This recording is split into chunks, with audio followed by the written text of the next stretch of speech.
जूते और जरूरत का सारी चीजें दे दी। साथ ही उसने यह भी बताया कि रूसी सैनिक अपना भोजन रेलवे लाइन के पास छुपा कर रखते हैं। जाते जाते उसने क्लेमन को एक बंदूक भी दी ताकि वह अपनी हिफाजत कर सके। दरअसल इतना सारा सामान डॉक्टर ने इसलिए पहले से इकट्ठा किया हुआ था क्योंकि एक दिन वह खुद भी इस जेल से भागना चाहता था, लेकिन एक हफ्ते पहले उसे मालूम चला कि वह कैंसर का मरीज है और उसके पास सिर्फ 1 महीना बचा है। इसके बाद उसने क्लेमन को एक लंच बॉक्स देते हुए कहा कि अगर तुम जिंदा बचकर लौट गए तो मेरे परिवार तक ये लंच बॉक्स पहुंचा देना और कहना कि मैं नहीं रहा। अब कुछ देर बाद रात के अंधेरे में क्लेमन दोबारा जेल से भाग निकला और इस बार उसने मालगाड़ी की बजाय पैदल चलने का फैसला किया। अब अगली सुबह वार्डन को पता चलता है कि क्लेमन जेल से भाग चुका है, तो वह फौरन डॉक्टर के कमरे में उससे पूछने जाता है, लेकिन उसके आने से पहले ही डॉक्टर ने अपनी जान ले ली थी। इस सब के बाद वार्डन ने कई रशियन सिपाहियों को बुलाया और क्लेमन को जिंदा पकड़कर वापस लाने का हुक्म दिया। हालांकि कई दिनों की खोज पड़ताल के बाद भी उसे क्लेमन का कोई पता न चल सका। अब यहाँ जेल में सबको लगने लगा कि क्लेमन तो कब का जमकर मर चुका होगा, मगर वार्डन हार नहीं मानता है क्योंकि उसे मालूम था कि क्लेमन बहुत स्ट्रॉन्ग है और वह इतनी आसानी से नहीं मर सकता। इसीलिए वार्डन ने हुक्म दिया कि सर्च ऑपरेशन जारी रखा जाए। तभी दूसरी ओर हम क्लेमन को देखते हैं जो बर्फीले तूफान को पूरी ऊर्जा के साथ चीरता हुआ आगे बढ़ रहा था। जेल से भागे हुए उसे 9 दिन हो चुके थे कि अचानक कुत्तों के भौंकने की आवाज उसके कानों में पड़ी।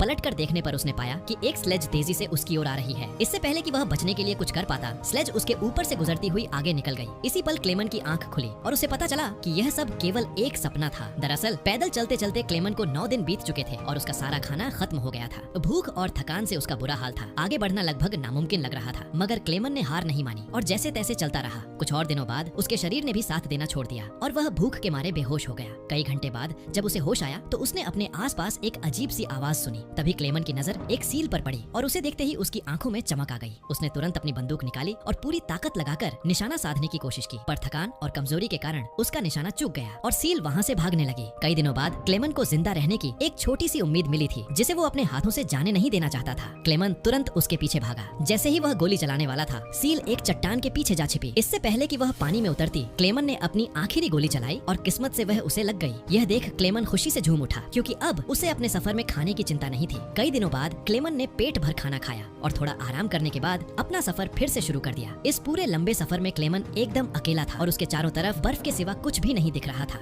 ऐसे माहौल में उसकी दिमागी हालत बिगड़ सकती थी, इसलिए वो खुद में बातें करता रहता और पॉजिटिव बातें बोलकर खुद से उम्मीद जगाता रहता। इसके साथ ही वो हर समय कंपास की ओर देखता रहता जिससे इस बर्फीली जगह में कहीं खो न जाए। ऐसे ही दिन गुजरते गए। लगातार 2 महीने चलने के बाद क्लेमन को इस बर्फीले मैदान में एक छोटा सा पेड़ दिखा। इस पेड़ को देखकर क्लेमन इतना खुश हुआ जैसे उसके हाथ कोई खजाना लग गया हो। फिर वो भागकर उसे गले लगा लेता है। दरअसल ये पेड़ इस बात का इशारा थी कि ये बर्फीला मैदान यहीं समाप्त होता है और आगे जंगल शुरू होने वाला है। वहीं उधर वार्डन जो अब भी क्लेमन की तलाश में था, उसने अपने सिपाहियों को 500 किलोमीटर के दायरे में क्लेमन को ढूंढने का हुक्म दिया। फिर हम क्लेमन को देखते हैं जो जंगल में आगे बढ़ रहा था कि अचानक एक बर्फीला तूफान आ गया। तूफान की रफ्तार से बड़े बड़े पेड़ भी जमीन से उखड़कर गिरने लगे। क्लेमन आगे बढ़ने की कोशिश करता है, तभी एक बड़ा पेड़ सीधा उस पर गिर जाता है। क्लेमन की किस्मत अच्छी थी कि 2 आदमी सोने की तलाश में वहाँ से गुजर रहे थे। उन्होंने सही समय पर उसकी जान बचा ली। उसके बाद ये तीनों एक साथ आगे बढ़े और कई दिनों के सफर के बाद बर्फीले मैदान से बाहर निकल गए। रास्ते में उन्हें एक नदी मिली जिसे पार करने के लिए उन्होंने लकड़ी की एक नाव बनाई, लेकिन इसी बीच नदी का बहाव तेज हो गया और नाव काबू से बाहर होने लगी। ऐसे में उनके एक साथी अपना बैलेंस खो बैठा और सीधा पानी में जा गिरा। यह देखते ही क्लेमन ने फौरन पानी में छलांग लगाई और किसी तरह उस आदमी को किनारे तक घसीटकर उसकी जान बचाई। दूसरी तरफ उनका दूसरा साथी उन दोनों को वहीं छोड़ देता है और अकेला आगे बढ़ने लगता है और लालच के मारे उसने अपने दोस्त का सोना भी खुद के पास रख लिया। थोड़ी देर बाद जब क्लेमन और दूसरा आदमी टेंट तक पहुंचे तो उस आदमी को अपने दोस्त पर बहुत गुस्सा आया और उसने गुस्से में उसे गोली मार दी। उसके बाद क्लेमन और वह आदमी ने सारा सामान उठाया और अपना सफर जारी रखा। वे दोनों कई महीनों तक इसी उम्मीद पर चलते रहे कि कोई इंसानी आबादी उन्हें मिल जाए,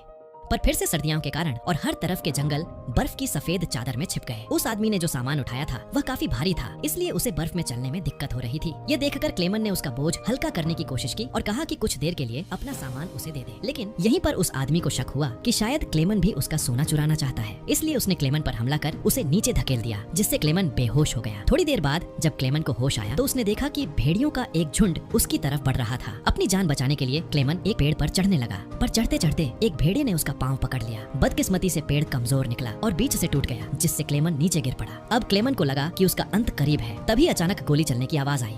जब क्लेमन ने आंखें खोली तो देखा कि सभी भेड़िए मर चुके थे। असल में इलाके के शिकारियों ने लास्ट मोमेंट पर आकर उसकी जान बचाई। वे उसे अपने गांव ले गए जहां गांव वालों ने उसका इलाज किया। बरसों की मशक्कत के बाद क्लेमन आखिरकार एक इंसानी आबादी तक पहुंच चुका था। वो कई दिनों तक उस गांव में रुका जहां लोगों ने उसकी खूब खातिरदारी की। एक दिन गांव में एक लेटर आया। ये लेटर किसी और ने नहीं बल्कि वार्डन ने भिजवाया था। उसमें लिखा था कि एक जर्मन फौजी हमारी जेल से भाग गया है और अगर किसी ने उसकी मदद की तो उसे भी मारा जाएगा। यह देखकर क्लेमन ने गांव छोड़ने का फैसला किया, क्योंकि अगर वह वहां से नहीं जाता तो वार्डन उन गांव वालों को भी सजा देता। जाने से पहले गांव के लोगों ने उसे खाना पानी के साथ एक शिकारी कुत्ता दिया। कमाल की बात तो ये थी कि अब इस लंबे सफर में क्लेमन अकेला नहीं था। वे दोनों साथ मिलकर कई दिनों तक चलते रहे। तभी कुछ देर बाद उन्हें एक लकड़ी की फैक्ट्री दिखी और कुत्ता खाने की तलाश में उसके पीछे दौड़ पड़ा। क्लेमन अपने कुत्ते के पीछे अंदर चला गया। इसके बाद वहाँ काम करने वालों ने क्लेमन को पहचान लिया और उसे मालिक के पास ले गए। क्लेमन की कहानी सुनकर मालिक को भी उस पर दया आ गई, जिसके बाद उन्होंने उसे खाना खिलाया और जर्मनी जाने वाली ट्रेन में बिठा दिया। क्लेमन खुश था कि वह आखिरकार घर जा सकता है, लेकिन किसे पता था कि मालिक ने वार्डन को पहले ही खबर दे दी है। दूसरी तरफ वार्डन अपने सिपाहियों के साथ स्टेशन पर उसका इंतजार कर रहा था,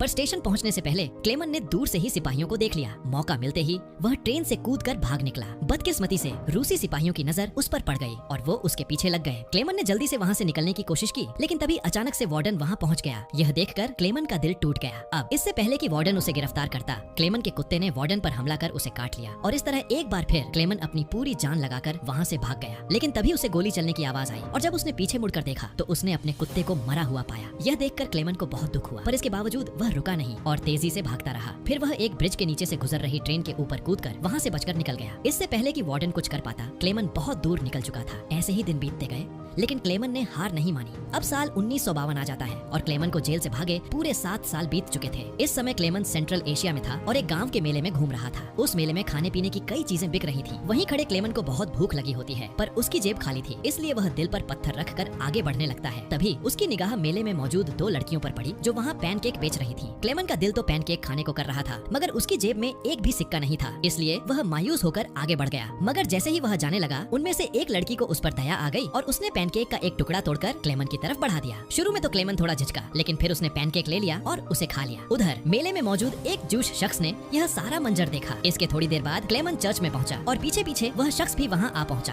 दरअसल यह इंसान भी पहले कभी जर्मन कैदी रह चुका था, इसलिए उसने क्लेमन की हालत को समझा और पुलिस को सौंपने के बजाय उसकी मदद करने की ठानी। इसके साथ ही वो उसे अपने घर ले गया, जहाँ पहुँचकर क्लेमन ने बरसों बाद खुद की शेविंग की और एक बार फिर अपने पुराने रूप में लौट आया। इसके बाद उस शख्स ने उसे एक नया पासपोर्ट दिया ताकि वह रूस की सीमा पार करके जर्मनी जा सके। अब जाने से पहले क्लेमन ने उसका आभार जताया और बॉर्डर की ओर रवाना हो गया। कुछ दिनों बाद वह रूसी सीमा तक पहुंचा और वहां खड़े सिपाही को पासपोर्ट दिखाया। यहाँ क्लेमन को डर था कि कहीं सैनिक उसे पहचान न ले या फिर उसका नकली पासपोर्ट पकड़ा न जाए, लेकिन खुशकिस्मती से सब कुछ ठीक रहा और उसे सीमा पार करने की अनुमति मिल गई। यह देखकर क्लेमन की खुशी का ठिकाना नहीं रहा और वह हंसते हंसते आगे बढ़ गया। अब जैसे ही वह पुल के आधे रास्ते पर पहुंचा, अचानक एक तेज रोशनी उसकी आंखों पर पड़ी और जब उसने आंखें खोली तो सामने वार्डन खड़ा था। उसने पीछे मुड़कर देखा तो वो अभी भी रूस की सरजमी पर खड़ा था, यानी गिरफ्तारी कभी भी हो सकती थी। उस पल क्लेमन के गले से तो आवाज ही नहीं निकली, क्योंकि उसे लगा कि उसकी बरसों की मेहनत अब बेकार चली जाएगी। मगर तभी एक ऐसा पल आया जिसकी उसे भी उम्मीद नहीं थी। वार्डन ने बिना कुछ कहे रास्ता छोड़ दिया और क्लेमन को आगे जाने दिया। अब पहले तो क्लेमन को यकीन नहीं हुआ, लेकिन जब यकीन हुआ तो वो कांपते हुए कदमों से आगे बढ़ गया। दरअसल वार्डन उसकी हिम्मत और जिंदा रहने की लगन से बेहद प्रभावित हुआ था, इसलिए उसने उसे पकड़ने के बजाय रिहा कर दिया। इसके बाद क्लेमन ने वो बॉर्डर पार किया और आखिरकार जर्मनी पहुंच गया। वहाँ उसने अपने घर का रुख किया और बरसों बाद अपनी बीवी और बेटी को देखा। अब थोड़ी देर के बाद जब वे दोनों चर्च जाने के लिए निकली तो क्लेमन भी उनके पीछे पीछे वहाँ पहुँच गया। चर्च के अंदर उसकी बेटी की नजर उस पर पड़ी और वह दौड़कर उसके गले लग गई। इतने साल बाद अपने पति को सामने देख उसकी पत्नी की आंखें भर गईं और आखिरकार क्लेमन के मजबूत इरादों से वह अपनी फैमिली से दोबारा मिल पाया। उस पल तीनों ने एक दूसरे को गले लगाया और